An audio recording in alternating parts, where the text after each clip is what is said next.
شام کے سائے ڈھل چکے تھے، پرندے اپنے گھروں کی طرف روانہ تھے۔ تھوڑی دیر میں مغرب کی اذان ہونے والی تھی۔ میں وضو کر کے ابھی جائے نماز پر کھڑی ہی ہوئی تھی کہ چچی کی آواز میری سماعتوں سے ٹکرائی۔ ارے کمبخت، کہاں مر گئی ہو؟ میں جلدی سے نماز مکمل کرنے لگی۔ 5 وقت کی نماز پڑھنے کی عادت مجھے بچپن سے ہی تھی۔ نماز مکمل کر کے ابھی دعا کے لیے ہاتھ کھڑے ہی کیے تھے کہ ایک مرتبہ پھر سے مجھے چچی کی آواز سنائی تھی۔ میں نے جلدی جلدی دعا مانگی اور جائے نماز سمیٹنے لگی۔ ایک بار پھر سے چچی نے مجھے پکارا، رقیہ کمبخت منحوس لڑکی، کہاں مر گئی ہے؟ جلدی سے میں باہر آئی تو چچی جان چارپائی پر بیٹھی تھیں۔ ان کے ہاتھ میں سٹیل کا گلاس تھا کیونکہ وہ پانی پی رہی تھی۔ انہوں نے وہ سٹیل کا گلاس دور سے ہی مجھے دے مارا۔ گلاس آ کر میری آنکھ پر لگا اور میری آنکھ پھوٹ گئی۔ چچی نے مجھے یہ بھی نہیں بتایا کہ وہ مجھے کیوں آوازیں دے رہی تھیں۔ میں روتی ہوئی اپنے کمرے میں آ گئی۔ منہ میں دوپٹہ ڈال کر دوپٹے کو بھاپ سے گرم کرتی اور پھر اپنی آنکھوں پر لگاتی، کیونکہ اس وقت میرے پاس اور کوئی علاج نہیں تھا۔ ہم 3 بہنیں یتیمی کی اور ہماری اماں بیوگی کی زندگی گزار رہی تھی۔ میں سب سے چھوٹی تھی۔ میں نے یتیمی میں آنکھ کھولی کیونکہ میرے پیدا ہونے سے چند روز پہلے ہی میرا باپ اس دنیا سے چل بسا۔ میرے باپ کو شوگر کا مرض لاحق تھا۔ ہم بہت غریب لوگ تھے۔ صحیح سے علاج نہ ہونے کی وجہ سے میرا باپ اس خطرناک بیماری سے لڑ نہ سکا اور اس ظالم دنیا سے رخصت ہو گیا۔ میں تو اس وقت پیدا ہی نہ ہوئی تھی جب میں یتیم ہو گئی، مگر اماں بتاتی ہیں کہ اس وقت ہمارے گھر میں 1 روپیہ بھی موجود نہ تھا۔ محلے داروں نے مل کر ابا کے کفن دفن کا انتظام کیا اور میرے والد کو گور کے سپرد کیا۔ میری دادو 2 بہنیں تھیں، بڑی 16 سال کی اور چھوٹی ابھی 12 سال کی تھی۔ میرے باپ کو بیٹے کی بہت خواہش تھی، اس لیے انہوں نے ایک بچہ اور پیدا کرنے کا رسک لیا۔ اماں کہتی کہ شکر ہے وہ تیرے پیدا ہونے سے کچھ روز پہلے ہی ہمیں چھوڑ کر چلے گئے، کیونکہ اگر تو پہلے پیدا ہو جاتی تو تیسری بیٹی دیکھ کر انہوں نے ویسے ہی مر جانا تھا۔ ہمارے محلے میں زیادہ تر طبقہ سفید پوش لوگوں کا تھا، جو محنت مزدوری کر کے اپنے بال بچوں کا پیٹ پالتے تھے، مگر ہمارا پیٹ پالنے کے لیے تو ہمارا باپ بھی موجود نہ تھا۔ چونکہ غربت بڑھتی گئی، کیونکہ پہلے ابا تھے تو وہ کچھ محنت مزدوری کرتے تھے، مگر اب کمانے والا کوئی نہ تھا۔ میری ماں گھروں میں کام کرتی اور ہم بہنوں کا پیٹ پالتی۔ میری اماں اپنی عمر سے بھی بڑی نظر آتی تھیں، کیونکہ غربت انسان کو بہت جلد بوڑھا کر دیتی ہے۔ غربت تو ایک ایسا مرض ہے کہ بچے بھی بوڑھے نظر آنے لگیں۔ ابا کے ایک بھائی تھے جو ہم سے بہتر زندگی گزار رہے تھے، مگر ان کی کوئی اولاد نہ تھی۔ میری عمر اس وقت 5 سال تھی۔ ایک دن چچا ہمارے گھر آئے، وہ اپنے ساتھ کچھ کھانے پینے کا سامان بھی لائے تھے۔ میں کھانے کی چیزیں دیکھ کر بہت خوش ہوئی تھی، کیونکہ کچھ دنوں سے ہم نے پیٹ بھر کر روٹی تک نہ کھائی تھی، اور یہ تو کوئی نئی چیزیں تھیں۔ چچا نے امی کو بلایا اور ان سے اکیلے میں کچھ بات کرنے لگے۔ ان کی باتوں سے مجھے کوئی غرض نہ تھا، میں تو صرف کھانے کا سامان دیکھ کر خوشی سے جھوم رہی تھی۔ مگر میری بڑی دونوں بہنیں چچا اور امی کی باتیں کھڑکی کے ساتھ کان لگائے سن رہی تھیں۔ تھوڑی دیر بعد چچا کمرے سے باہر آئے اور مجھے پیار کر کے ہمارے گھر سے چلے گئے۔ جیسے ہی وہ گھر سے باہر نکلے، ادھر ہی میری دونوں بہنیں بھاگ کے امی کے پاس کمرے میں گئیں۔ اس وقت بھی مجھے کچھ معلوم نہ ہوا اور میں کھیلنے میں مگن رہی۔ تھوڑی دیر بعد میں کمرے میں گئی تو میری ماں سوچ میں ڈوبی ہوئی تھی اور دونوں بہنوں کی آنکھوں میں آنسو تھے۔ جیسے ہی باجی نے مجھے دیکھا تو مجھے اپنے پاس بلایا۔ باجی مجھے گلے لگا کر رونے لگی اور کہنے لگی کہ ہم ہرگز رقیہ کو چچا کے حوالے نہیں کریں گے۔ مگر ماں نے خاموشی نہ توڑی اور گہری سوچوں میں ڈوبی رہی۔ مجھے اس وقت کچھ سمجھ نہ آیا۔ یوں ہی دن گزرتے رہے۔ چچا پھر سے ہمارے گھر آئے۔ وہ میرے لیے بہت سے کھلونے اور کھانے پینے کی چیزیں لائے تھے۔ یہ سب دیکھ کر تو میری خوشی کا کوئی ٹھکانہ نہ رہا اور میں کھلونوں سے کھیلنے میں مگن ہو گئی۔ چچا نے پھر سے امی کو اکیلے کمرے میں بلایا۔ مجھے تو ان کے اس عمل سے کچھ محسوس نہ ہوا، مگر میری باجی چچا کو دیکھ کر کچھ پریشان سی ہو گئیں۔ تھوڑی دیر بعد باجی بھی امی اور چچا کے پاس کمرے میں چلی گئی۔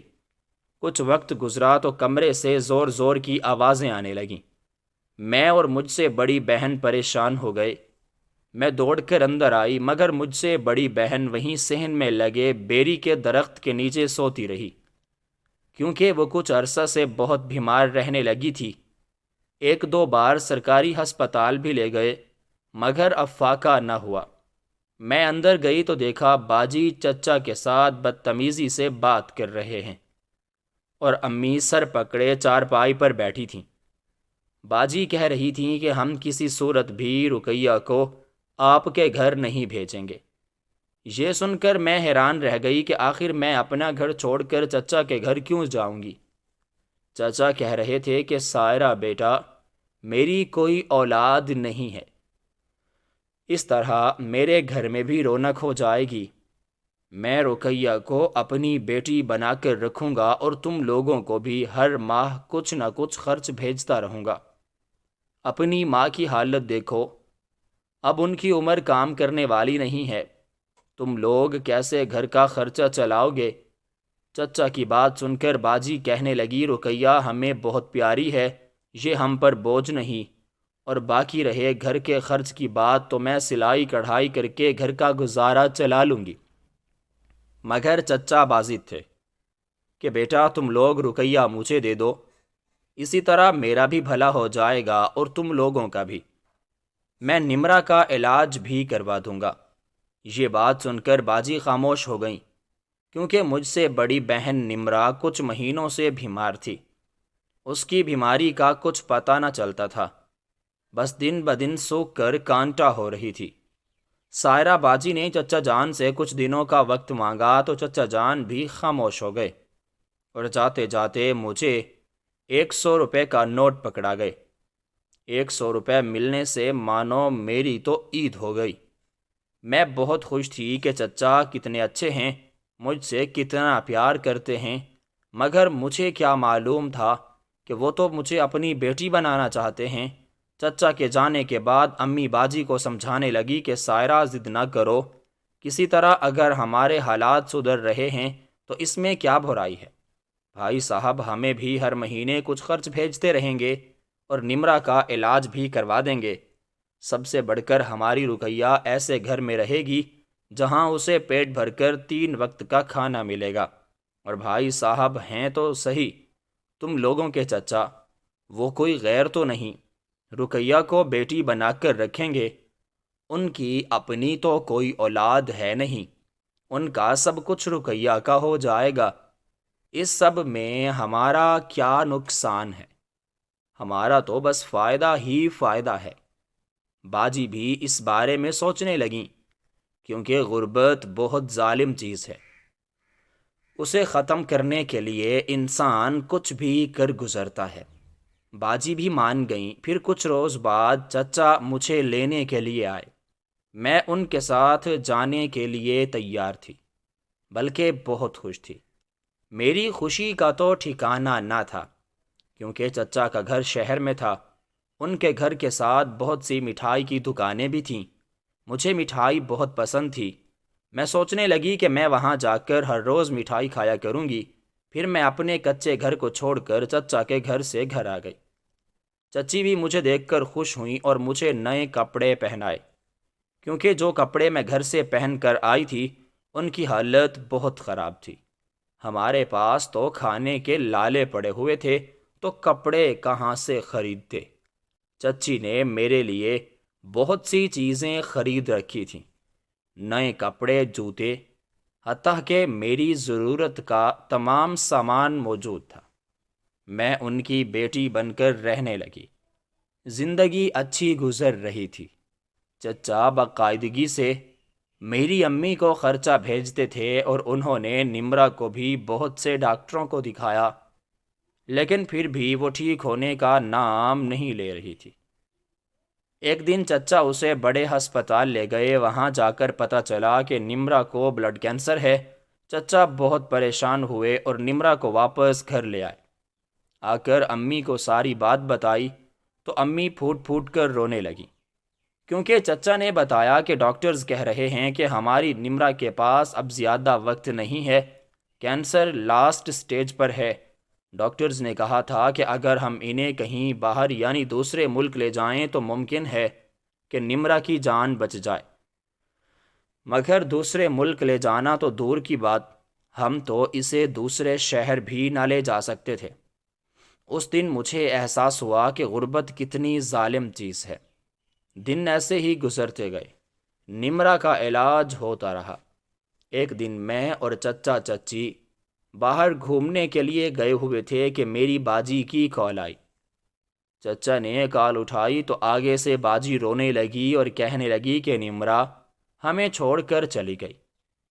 یہ خبر تو جیسے مجھ پر پہاڑ بن کر گری، کیونکہ اس وقت میں کافی سمجھدار ہو چکی تھی۔ میں رونے لگی اور چچا سے کہنے لگی کہ مجھے ابھی اور اسی وقت گھر جانا ہے۔ تھوڑی دیر میں ہم امی کے گھر میں تھے۔ وہاں محلے کی عورتیں جمع تھیں۔ نمرا جس چارپائی پر ابدی نیند سو رہی تھی، وہ صحن کے بیچوں بیچ چارپائی پر پڑی تھی اور ادھر ادھر سے محلے کی عورتوں نے گھیر رکھا تھا۔ امی اور باجی بھی چارپائی کے قریب بیٹھی رو رہی تھیں۔ میں جا کر امی کے گلے لگ کر رونے لگی۔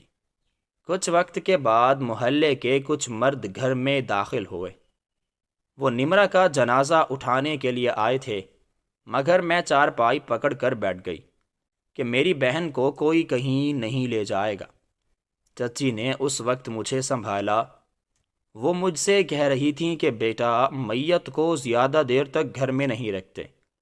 ویسے تو سب کو اپنی اولاد، اپنے بہن بھائی، ماں باپ بہت عزیز ہوتے ہیں، لیکن جیسے ہی ان کے جسم سے روح نکلتی ہے تو بہت جلد ہی قبرستان میں جا کر دفنا دیتے ہیں، ایک منٹ کی بھی دیر نہیں کرتے۔ میرا دل کر رہا تھا کہ نمرا ہمیشہ کے لیے ہمارے پاس رہے، چاہے وہ کچھ نہ بولے، ایسے ہی سوتی رہے اور میں اسے دیکھتی رہوں۔ مگر میری امی اور چچی نے مجھے سمجھایا کہ بیٹا، میت کو یوں گھر میں نہیں رکھا جاتا۔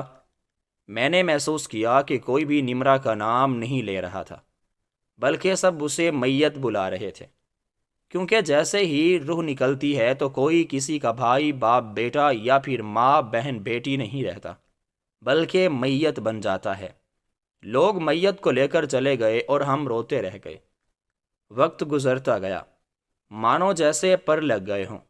اب میں پورے 15 سال کی تھی، یعنی میرے چچا کے گھر رہتے مجھے 10 سال بیت چکے تھے۔ ایک دن امی نے چچا کو بلایا کہ انہیں کوئی مشورہ کرنا ہے۔ میں بھی چچا کے ساتھ امی کے گھر گئی۔ امی نے کہا کہ وہ سائرہ کی شادی کرنا چاہتی ہیں، کیونکہ سائرہ باجی کی عمر بہت بڑھ گئی تھی۔ کوئی معقول رشتہ بھی باجی کے لیے آیا ہوا تھا۔ چچا نے کہا کہ نیک کام میں دیری کیسی۔ امی شادی کی تیاریاں کرنے لگیں۔ اس وقت امی کے پاس کچھ بھی موجود نہ تھا، کیونکہ پہلے جو رقم جمع کی تھی وہ نمرا کے علاج میں لگ گئی اور اب اس کے کفن دفن میں خرچ ہو گئی۔ امی نے چچا کو بنا بتائے ہی گھر بیچ دیا۔ چھوٹا سا 4-5 مرلے کا گھر تھا اور وہ بھی دیہات میں۔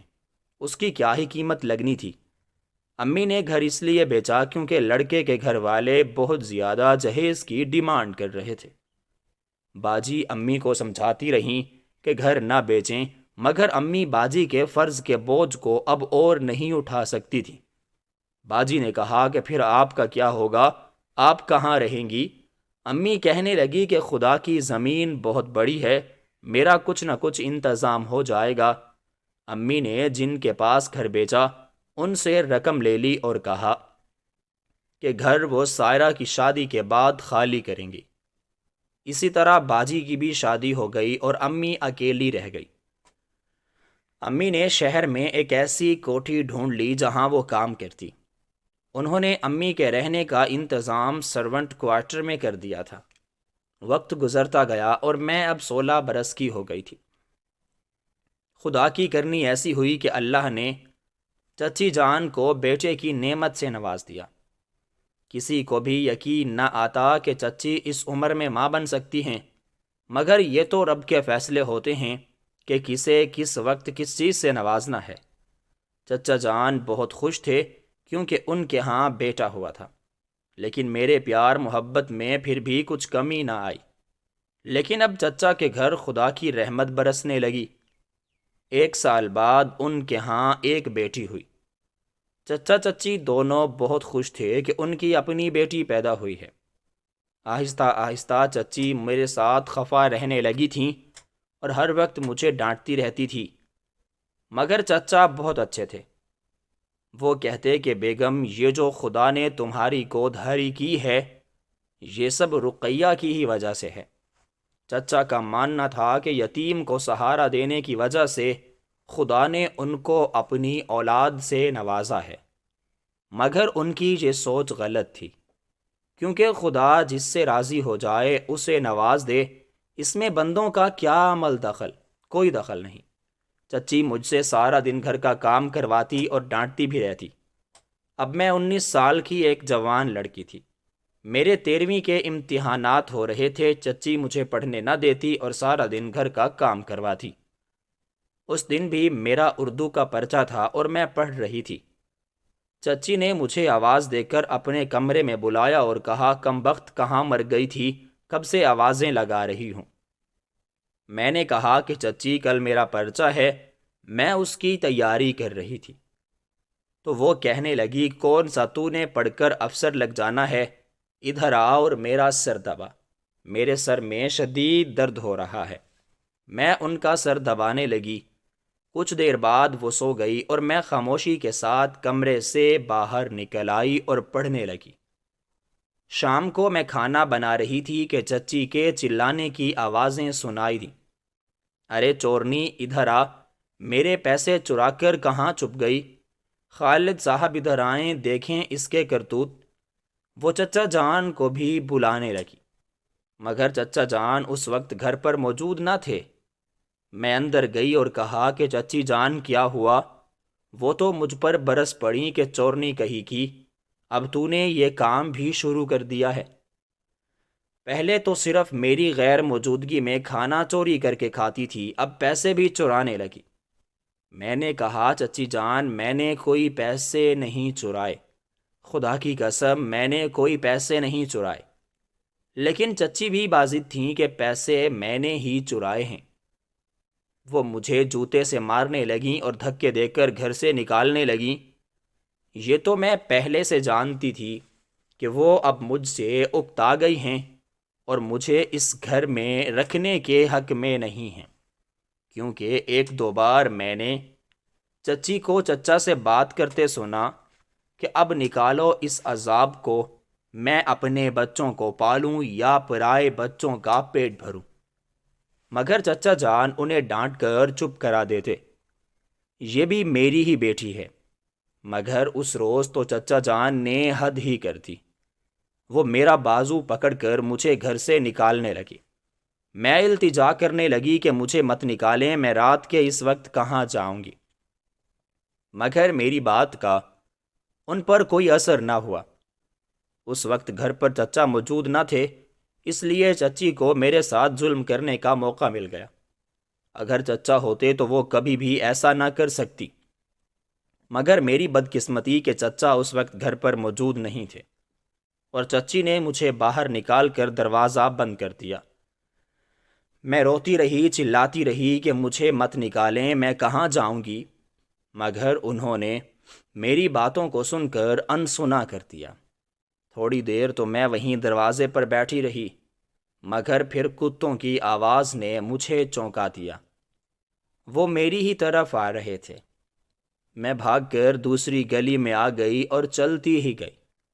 صبح ہونے والی تھی، میں ایک بستی میں پہنچ چکی تھی۔ مجھے کچھ معلوم نہ تھا کہ میں کہاں ہوں۔ صبح کی اذانیں ہو رہی تھیں، میں مسجد کے دروازے کے باہر جا کر بیٹھ گئی۔ نماز ختم ہونے کے بعد لوگ باہر نکلنے لگے۔ جو بھی باہر آتا پہلے میرا منہ تکتا، پھر اپنے گھر جاتا۔ آخر میں مولوی صاحب بھی نکلے اور کہا، تم کون ہو بیٹی؟ میں خاموش رہی۔ وہ سوال پہ سوال کرتے رہے کہ کون ہو، کہاں سے آئی ہو، اکیلی ہو یا ساتھ کوئی ہے، مگر میں پھر بھی خاموش رہی۔ تھوڑی دیر بعد مولوی صاحب بھی چلے گئے۔ کچھ وقت گزرا ہی تھا کہ ایک عورت آئی اور آ کر مجھ سے کہنے لگی کہ میں مسجد کے امام کی بیوی ہوں اور ہمارا گھر پاس میں ہی ہے، تم میرے ساتھ میرے گھر چلو۔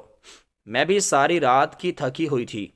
اس بوڑھی عورت کے کہنے پر اس کے ساتھ چلی آئی۔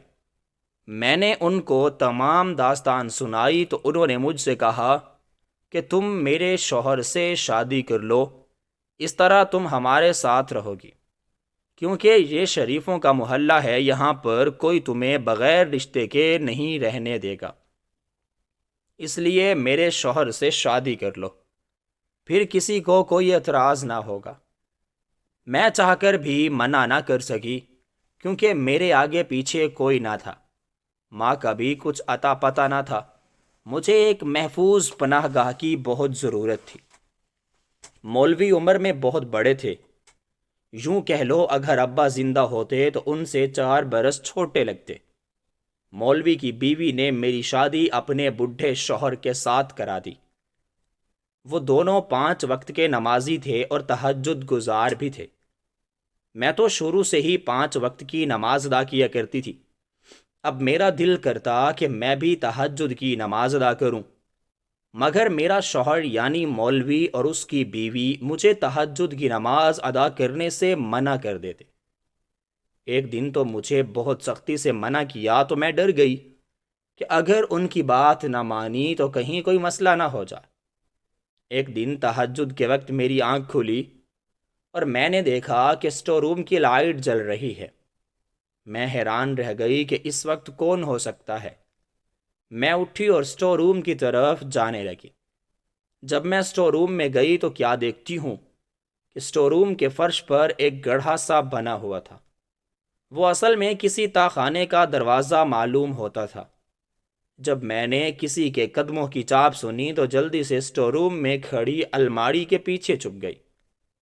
مولوی صاحب اور ان کی بیوی اسٹور روم کے فرش یعنی تاخانے سے باہر نکل آئے اور تاخانے کے دروازے کو ایک قالین سے ڈھانپ دیا۔ میں پہلے کبھی اسٹور روم میں نہیں آئی تھی، کیونکہ یہاں پر ہر وقت تالا لگا رہتا۔ مولوی صاحب اور میری سوتن اسٹور روم میں ہی بیٹھ گئے اور آپس میں باتیں کرنے لگے۔ مولوی صاحب کہنے لگے کہ بس 2 اور لڑکیوں کی کمی ہے، پھر میں ان سب کو سنگاپور بھجوا دوں گا۔ میں یہ بات سن کر بہت زیادہ پریشان اور حیران ہوئی کہ یہ کن لڑکیوں کی بات کر رہے ہیں۔ اسی وقت مولوی کی بیوی بولی، ارے 10 لڑکیاں تو ہیں، پہلے ان کو بھجوا دو، پھر اور ڈھونڈ لیں گے۔ بیوی کی بات سن کر مولوی کے تیور بگڑ گئے۔ وہ غصے سے بولا، ارے پاگل، 12 لڑکیوں کی بات ہوئی تھی، 10 کو کیسے بھیج دو؟ مولوی کی بیوی نے کہا کہ 10 کیوں کہہ رہے ہو؟ 11 لڑکیاں ہیں ہمارے پاس، ایک تمہاری نئی نویلی دلہن بھی تو ہے۔ یہ بات کر کے وہ ہنسنے لگے اور مولوی بھی مسکرانے لگا۔ یہ سب سن کر تو میں جیسے برف کا مجسمہ بن گئی۔ میری سانسیں حلق میں اٹک گئیں کہ میں کن ہاتھوں میں آ گئی ہوں۔ میرا دل کر رہا تھا کہ میں ابھی یہاں سے بھاگ جاؤں، مگر اس وقت یہاں سے نہیں بھاگ سکتی تھی، کیونکہ وہ دونوں میرے سامنے بیٹھے تھے۔ تھوڑی دیر بعد وہ اٹھ کر چلے گئے، کیونکہ صبح کی اذانیں بھی ہو رہی تھیں اور مولوی صاحب کو نماز کی ادائیگی کے لیے جانا تھا۔ مولوی صاحب کا اصل چہرہ دیکھ کر مجھے بہت گھن محسوس ہونے لگی۔ مجھے حیرت ہوئی تھی کہ اوپر سے نیکی کا لبادہ اوڑے یہ کیسے لوگ ہیں؟ پتہ نہیں کتنی ہی لڑکیوں کی زندگیاں برباد کر چکے تھے۔ مولوی صاحب کی بیوی بھی اٹھ کر کچن میں چلی گئی۔ وہ ہمیشہ اسٹور روم کو تالا لگا کر رکھتی تھی، مگر آج وہ تالا لگانا بھول گئی۔ میں جتنا بھی خدا کا شکر ادا کروں کم ہے، کیونکہ اگر اس دن وہ تالا لگا دیتی تو میرا کیا ہوتا؟ یا شاید اس نے اس لیے تالا نہ لگایا ہو کہ وہ سمجھ رہی ہو کہ میں ابھی اپنے کمرے میں سو رہی ہوں۔ میں جلدی سے اسٹور روم سے نکل کر اپنے کمرے میں آ گئی۔ وہ مجھے نہ دیکھ پائی۔ اب میں یہ سوچ رہی تھی کہ میں کیا کروں۔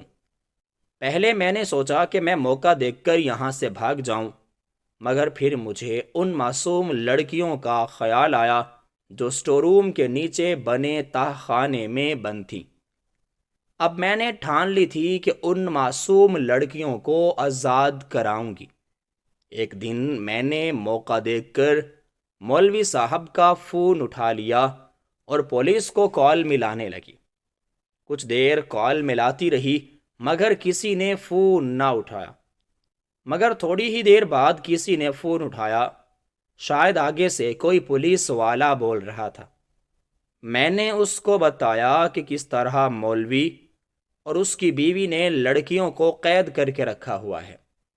پولیس والے نے مجھ سے پتہ معلوم کیا، مگر مجھے کچھ علم نہ تھا کہ یہ کون سی جگہ ہے۔ میں پولیس والے سے کہنے لگی کہ مجھے اس جگہ کے بارے میں کچھ پتہ نہیں ہے۔ تو پولیس والے نے کہا کہ چلو کوئی بات نہیں، ہم مولوی کا نمبر ٹریس کر کے یہاں تک پہنچ گئے ہیں۔ رات ہونے والی تھی مگر ابھی تک پولیس یہاں نہیں پہنچی تھی۔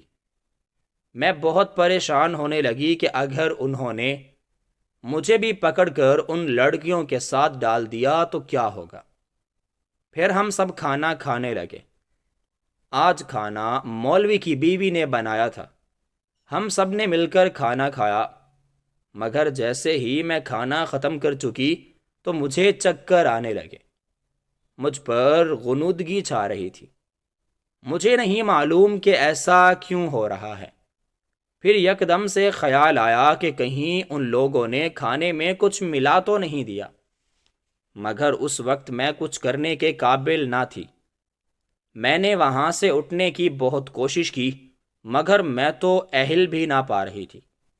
مجھے ایسا لگ رہا تھا کہ میرا سر گھوم رہا ہے۔ اس کے بعد شاید میں بے ہوش ہو گئی۔ جب میری آنکھ کھلی تو میں نے خود کو ایک بہت بڑے بنگلے میں پایا۔ وہاں بہت سی لڑکیاں میرے ساتھ ہی بندھی ہوئی تھیں۔ کچھ ہی فاصلے پر کھڑا ایک شخص منہ پر رومال باندھے کسی سے فون پر بات کر رہا تھا۔ شاید وہ کہہ رہا تھا کہ کچھ ہی گھنٹوں میں وہ یہاں سے نکلنے والے ہیں۔ دوسری طرف فون کرنے والے کے سوال کے جواب میں اس شخص نے کہا کہ ہاں پوری 12 لڑکیاں ہیں۔ مولوی عنایت کبھی کچی سودے نہیں کرتا۔ یہ بات سن کر تو جیسے میری جان ہی نکل گئی۔ اس کا مطلب تھا کہ پولیس کے آنے سے پہلے ہی مولوی اس گھر سے نکل آیا اور تمام لڑکیوں کو بھی اپنے ساتھ لے آیا۔ میں نے ساتھ والی لڑکی سے پوچھا کہ آج کیا دن ہے، تو اس نے مجھے بتایا کہ آج بدھ کا دن ہے۔ یہ سن کر تو جیسے میرا دماغ چکرا گیا، کیونکہ جس دن میں نے پولیس کو کال کی اس دن تو سوموار کا دن تھا۔ اس کا مطلب تھا کہ پولیس کے وہاں پر پہنچنے سے پہلے مولوی تمام لڑکیوں کو لے کر یہاں بھاگ آیا ہے۔ میں اب بہت پریشان ہو گئی کہ اب میں نہیں بچ سکتی۔ پتہ نہیں کس دیس جا کر مروں گی۔ پھر تھوڑی ہی دیر کے بعد اچانک گولیوں کی آوازیں آنے لگیں۔ لگتا تھا جیسے اس بنگلے پر کسی نے حملہ کر دیا ہے۔ اچانک ہی پولیس کے کچھ لوگ دروازہ توڑ کر اندر داخل ہوئے اور تمام لڑکیوں کو رسیوں کی قید سے چھڑوانے لگے۔ مولوی کو بھی انہوں نے قید کر لیا تھا، اور ان میں سے ایک نوجوان پولیس والا بہت سلجھا ہوا لگتا تھا۔ جب میں نے اس کی آواز سنی تو مجھے ایسے معلوم ہوا کہ میں اس سے پہلے بات کر چکی ہوں۔ وہ تمام لڑکیوں سے ان کا نام اور پتہ پوچھ رہا تھا۔ جب میری باری آئی تو میں نے اس سے کہا کہ میرا کوئی گھر نہیں ہے، تو وہ حیران رہ گئے، اور میں نے ان سے یہ بھی کہا کہ مجھے لگتا ہے میں پہلے ان کی آواز سن چکی ہوں۔ جیسے ہی میں نے ان سے بات کی تو وہ بھی حیران ہوئے اور بولے کہ انہیں بھی ایسا ہی محسوس ہو رہا ہے۔ پھر میں نے انہیں بتایا کہ میں مولوی کی بیوی ہوں، اس نے دھوکے کے ساتھ مجھ سے شادی کی اور میں نے ہی پولیس کو کال کی تھی۔ وہ بولے کہ انہیں ہی مولوی کی بیوی کو کال موصول ہوئی تھی۔ اس کا یہی مطلب تھا کہ ہم دونوں فون پر بات کر چکے تھے۔ میرے پاس آپ کے لیے ایک خوشی کی خبر ہے۔ یہ سن کر میں بہت حیران ہوئی تھی اور سوچنے لگی کہ میرے اپنے مجھے یوں تنہا چھوڑ چکے ہیں تو یہ غیر مجھے کیا خوشی دے گا۔ وہ پولیس والا بولنے لگا کہ یہ ایک بہت بڑا گینگ تھا جو نہ جانے کب سے ہمارے ہاتھ نہ آ رہا تھا۔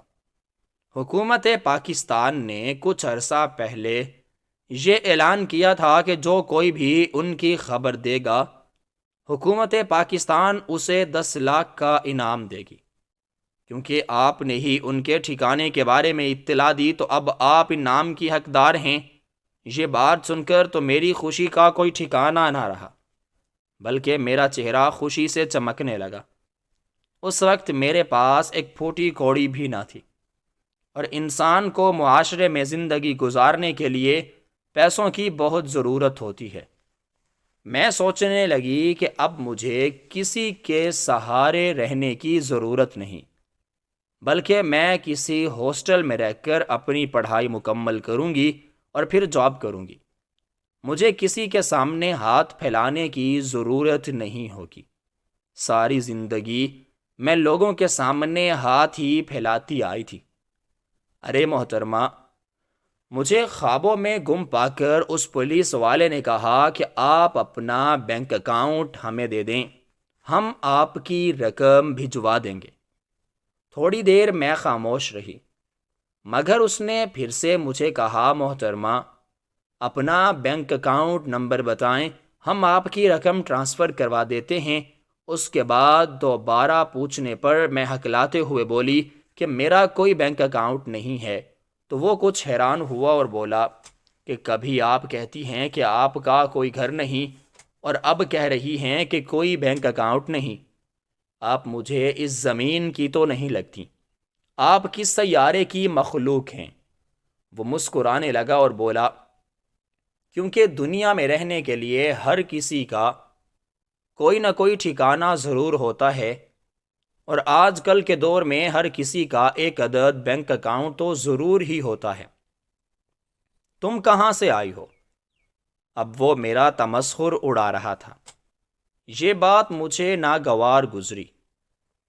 پہلے تو وہ مجھے بہت سلجھا ہوا معلوم ہو رہا تھا، لیکن اب اس طرح ایک اکیلی لڑکی کا مذاق بنا رہا تھا۔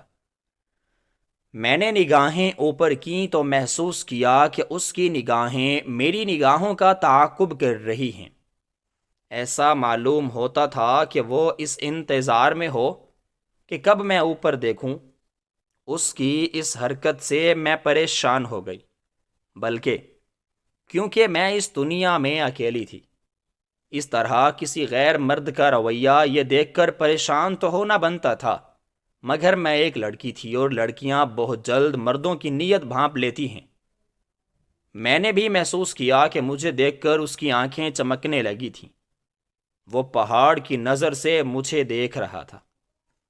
وہ مجھے دوسرے مردوں سے مختلف لگا تھا، جو ہر وقت غلیظ نگاہوں سے عورتوں کو دیکھتے رہتے تھے۔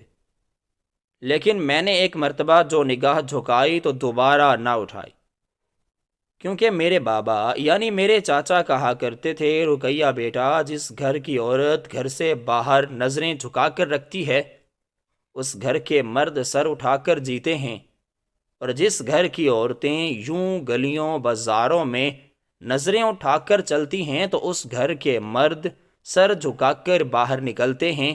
مجھے ان کی باتیں ذرا سمجھ میں نہ آتی تھیں۔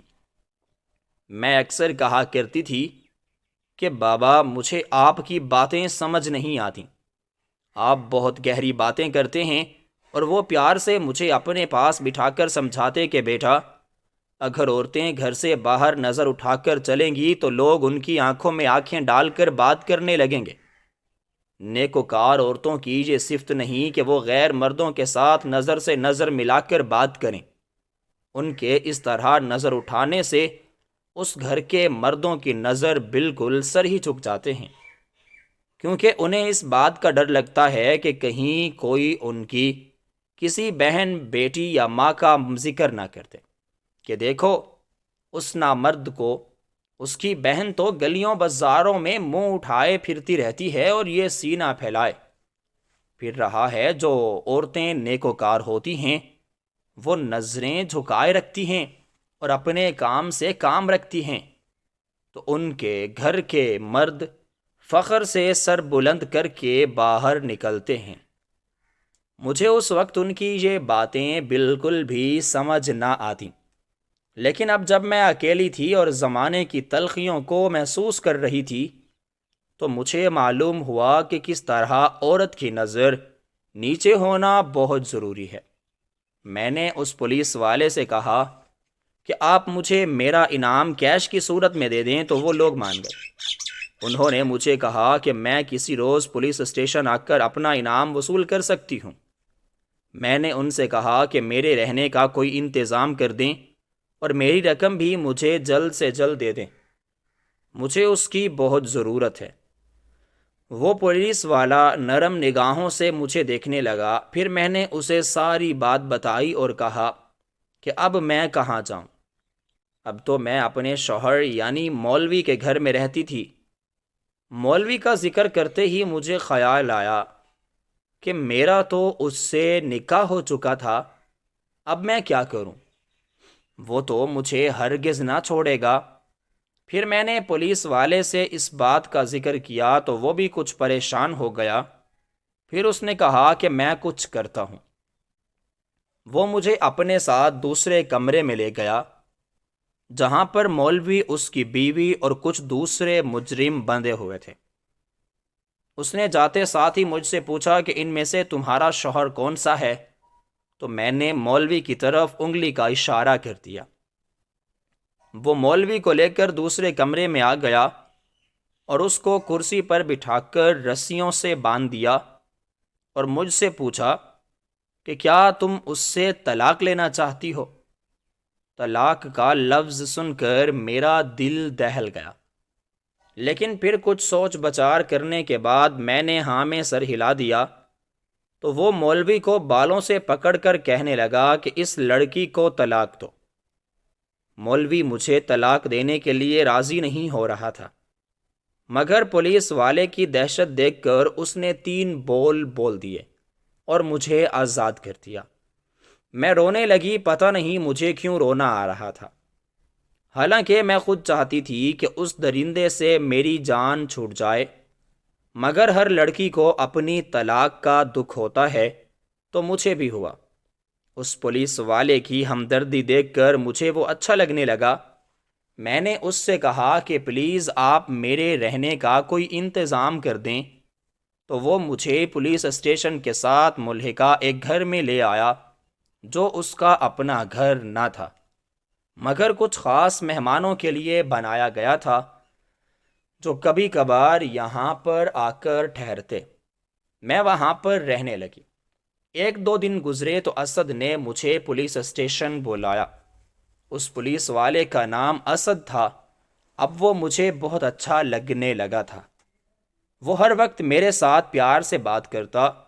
مجھے بلا کر اس نے کہا کہ قدسیہ، آج تمہاری پیمنٹ آ جائے گی، تمہارا انعام حکومت کی جانب سے منظور ہو گیا ہے۔ یہ سن کر میری خوشی دیدنی تھی۔ اس نے کہا کہ میرے ساتھ چلو اور اپنا ایک بینک اکاؤنٹ کھلوا لو۔ اتنی ساری رقم تم ایسے کیسے رکھو گی؟ تو مجھے بھی اس کی بات سمجھ میں آ گئی۔ وہ پولیس کی گاڑی لے کر آیا تھا۔ میں زندگی میں پہلی مرتبہ گاڑی میں بیٹھ رہی تھی، کیونکہ میرے ماں باپ غریب تھے اور چچا بھی اتنے امیر نہ تھے کہ جن کے پاس گاڑی ہو۔ مجھے گاڑی پہ بیٹھتے ہوئے بہت ڈر لگ رہا تھا، تو اسد نے میرا ڈر دیکھ لیا اور ہاتھ پکڑ کر مجھے گاڑی میں بٹھا دیا۔ تھوڑی دیر بعد ہم بینک سے تمام فارمیلٹیز پوری کر کے دوبارہ پولیس اسٹیشن آ گئے۔ وہاں پر بھی کچھ کاغذات پر میں نے دستخط کیے کیونکہ یہ سرکاری کام اتنی آسانی سے نہیں ہوتے۔ دن یوں ہی گزرتے گئے۔ میں نے اپنی پڑھائی بھی دوبارہ سے شروع کر دی۔ اب میں نے BA کر لیا تھا۔ وقت گزرتا گیا، مانو پر لگا کر اڑ گئے ہوں۔ اسد اکثر میرا حال احوال معلوم کرنے آتا تھا۔ پھر ایک دن وہ میرے گھر آیا اور کہنے لگا کہ رقیہ، مجھے تم سے ایک بات کرنی ہے۔ میں اس کی یہ بات سن کر پریشان ہو گئی اور کہا کہ بتائیں تو۔ وہ کہنے لگا کہ مجھے تم بہت پسند ہو اور میں تم سے شادی کرنا چاہتا ہوں۔ اس کی بات سن کر میں نے اس سے سوچنے کا وقت مانگا، کیونکہ میں اکیلی کب تک اس معاشرے میں زندگی گزار سکتی تھی، اور وہ بھی ایک اچھا انسان تھا۔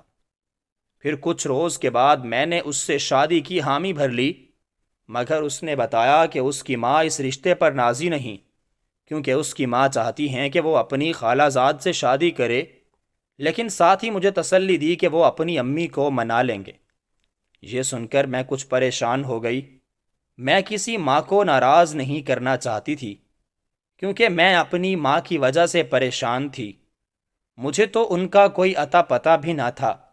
پھر ایک دن اسد نے مجھے بتایا کہ ان کے ضد کرنے پر ان کی امی مان گئی ہیں اور وہ کل مجھے دیکھنے کے لیے آ رہی ہیں۔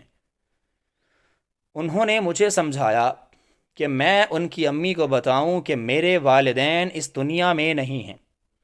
میں ان کو چچا چچی کی کوئی کہانی نہ سناؤں، اس طرح میرا تاثر ان پر اچھا نہیں جائے گا۔ میں نے بھی بالکل ویسے ہی کیا۔ جب اسد کی امی آئی تو میں نے بالکل ویسا ہی کیا جیسے اسد نے سمجھایا تھا۔ میں اسد کی امی کو بہت پسند آئی تھی، وہ رشتہ پکا کر کے چلی گئی۔ پھر کچھ روز کے بعد اسد اور ان کی امی کچھ لوگوں کے ساتھ آئے اور مجھے بیاہ کر لے گئے۔ اس دن میں بہت خوش تھی، کیونکہ میں اسد کو پسند کرتی تھی اور اب تو ان سے میری شادی ہو چکی تھی۔ جب وہ لوگ مجھے لے کر اپنے گھر گئے تو میں اسد کا گھر دیکھ کر حیران رہ گئی۔ مجھے بچپن سے ہی ایسے بڑے گھر بہت پسند تھے۔ سارا گھر دلہن کی طرح سجایا گیا تھا۔ اسد مجھے گھر کے اندر لے گئے۔ ان کا گھر بہت بڑا اور خوبصورت تھا۔ جب وہ مجھے اپنے کمرے میں لے گئے تو سجاوٹ دیکھ کر میری آنکھیں پھٹی کی پھٹی رہ گئیں۔ کمرہ بہت بڑا تھا اور اس وقت گلاب کے پھولوں اور پتیوں سے سجایا گیا تھا۔ میں جا کر صوفے پر بیٹھ گئی۔ اسد بھی آ کر زمین پر میرے گھٹنوں کے ساتھ بیٹھ گئے اور میرا ہاتھ پکڑ کے کہنے لگے کہ رقیہ، جس روز میں تم سے پہلی بار ملا تھا تو تم مجھے بہت پسند آئی تھی، اور میں نے ٹھان لی تھی کہ ایک نہ ایک دن میں تمہیں اپنا بنا ہی لوں گا۔ میں تمہارا شکر گزار ہوں کہ تم نے مجھے ٹھکرایا نہیں، بلکہ فراغ دلی سے قبول کیا۔ میں خاموشی سے بیٹھی بس ان کی باتوں پر مسکرائے جا رہی تھی۔ پھر وہ اپنے کوٹ کی جیب سے کچھ نکالنے لگے۔ وہ میرے لیے ہیرے کی انگوٹھی لائے تھے جو بے حد خوبصورت تھی۔ انہوں نے وہ انگوٹھی میرے بائیں ہاتھ کی تیسری انگلی میں پہنا کر میرے ہاتھ کا بوسہ لیا تو میں ان کی اس حرکت پر جھینپ کر رہ گئی اور اپنا ہاتھ ان کی گرفت سے چھڑوانے لگی، مگر وہ مضبوطی سے میرا ہاتھ پکڑے مسکراتے رہے۔ میں بھی مسکرا دی۔ آج میری زندگی کی سب سے خوبصورت رات تھی۔ جسے میں نے دل سے چاہا وہ میرے پہلو میں بیٹھا مسکرا رہا تھا۔ میں ان کے ساتھ اب بہت خوش رہنے لگی تھی، مگر جیسے ہی مجھے اپنے ماضی کا خیال آتا میرا کلیجہ منہ کو آ جاتا اور میرے دل سے دعا نکلتی کہ جو میرے ساتھ ہوا خدا کرے کسی دشمن کے ساتھ بھی نہ ہو۔ میری ان تمام لوگوں سے التجا ہے جو غربت کی وجہ سے اپنے بچوں کو خود سے دور کر دیتے ہیں۔ خدا را اپنے بچوں کو ہمیشہ اپنے ساتھ رکھیں، ان کو روکھی سوکھی کھلائیں، مگر خود سے کبھی جدا نہ کریں، کیونکہ یہ ضروری نہیں کہ لے جانے والا انہیں ہمیشہ اپنے ساتھ رکھے، کیونکہ کبھی کبھی میرے جیسے واقعات بھی ہو جاتے ہیں۔ اسد مجھے ہمیشہ سمجھاتے کہ اپنے ماضی کو سوچ کر پریشان نہ رہا کرو، بلکہ اپنے حال سے خوش ہو کر خدا کا شکر ادا کیا کرو، کیونکہ ارشاد باری تعالیٰ مشکل کے بعد آسانی ہے۔ میرا دل کرتا کہ میں ایک بار چچی کے گھر ضرور جاؤں۔ ایک دن ایسے ہی میں نے اسد سے کہا کہ میں چچا سے ملنا چاہتی ہوں۔ وہ تو جیسے آگے سے تیار بیٹھے تھے۔ مجھ سے کہنے لگے کہ تم کل شام کو تیار رہنا، میں پولیس اسٹیشن سے آ کر تمہیں لے جاؤں گا۔ ان کی یہ بات سن کر ایک بار پھر سے مجھے اپنی قسمت پر رشک ہوا کہ اسد مجھ سے کتنا پیار کرتے ہیں۔ اگلی شام میں اور اسد چچا کے گھر کے دروازے پر کھڑے تھے۔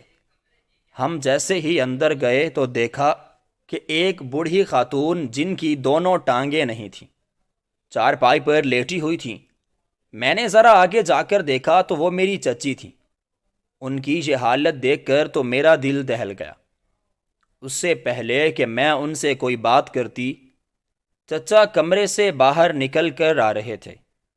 مجھے دیکھ کر وہیں رک گئے اور آئینک لگا کر ہماری طرف دیکھنے لگے۔ میں دوڑ کر ان کے پاس گئی اور جا کر ان کے گلے سے لگ گئی۔ وہ گیلی آواز کے ساتھ مجھے کہنے لگے، رقیہ تو کہاں چلی گئی تھی؟ تیری چچی تو کہتی تھی کہ تو کسی کے ساتھ بھاگ گئی ہے، مگر میں نے اس عورت کی بات کا یقین نہ کیا۔ وہ حقارت سے چچی کی طرف دیکھنے لگے۔ میں نے انہیں ساری بات بتائی تو ان کی آنکھوں سے آنسو جاری ہو گئے۔ وہ ہاتھ جوڑ کر مجھ سے معافیاں مانگنے لگے کہ اگر اس رات وہ گھر پر موجود ہوتے تو ایسا نہ ہوتا۔ میں نے ان کے آنسو صاف کیے اور کہا کہ آپ خود کو دوش مت دیں، اس سب میں آپ کی تو کوئی غلطی نہیں۔ پھر میں نے ان سے چچی کی اس حالت کے بارے میں پوچھا تو وہ کہنے لگے کہ تمہاری چچی کا ایکسیڈنٹ ہوا تھا، جس کی وجہ سے ان کی دونوں ٹانگیں ضائع ہو گئیں اور ان کے سر پر بھی چوٹ لگی تھی۔ اب یہ اپنے حواسوں میں نہیں رہتی۔ میں نے چچا سے اپنی امی کے بارے میں بھی پوچھا تو وہ بتانے لگے کہ میری امی کا 3 برس پہلے انتقال ہو گیا تھا۔ یہ سن کر میں بہت روئی۔ اس دن امی مجھے بہت یاد آئی تھیں۔ میں نے چچی کی طرف دیکھا تو وہ بس مجھے گھورے جا رہی تھیں۔ اس دن مجھے یقین آ گیا کہ خدا اپنے بندوں کا بدلہ ضرور لیتا ہے اور انہیں کبھی تنہا نہیں چھوڑتا۔